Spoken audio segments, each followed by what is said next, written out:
Coco, coco. Coco, coco. Oui, eza nanyo? Ejali ngai tata lokuli. Ah, eza yo papa lokuli. Ah, boni papa nanga. Oza bien? Tokoloba kaka. Mama kala. Kala ayawa te. Ah, mwata mulai nazomona ye te. Aza te, na ndako aza te, mais esali mwata vraiment na omona ye te. Otali na balabala kuna te. Mama. Natindi kala. Aso mama kala.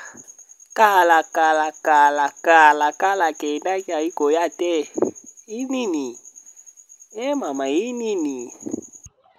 Ah, bana lelo na comprendre te. Soko tindi ye, ya changer, akomi na kwe a changer destination na ye. En tout cas, bon bana lelo na comprendre bango te. Papa, soka ye, na koyebisa yo tikelo makala no. En tout cas, bana lelo vraiment na comprendre te. Bakomi vraiment ndenge vraiment. Ah, nina njala, ifona lamba. Ah, na jongi, soka hii, oye kotikela nga makala.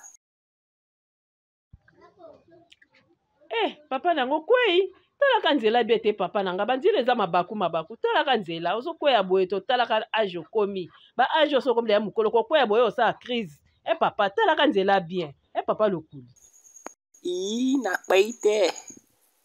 Mabele na aki na chusi atala ngai ayamba ngai, yango na yambaki ye. Papa nanga, okwei anga na moni yo. Okle olembwengi awa kako beti libaku papa. Owanga na ndenge nini papa nanga, bino bataboye, okoko zoka pe, obombi pasi. Ndimbaka pete papa nanga, okwei anga na misu nanga na moni yo. Olembwengi, soni nde esala yo. Ah papa, boye te. Okaka te, nalobi na kpai te. Na yambi na aka mabele. Amen.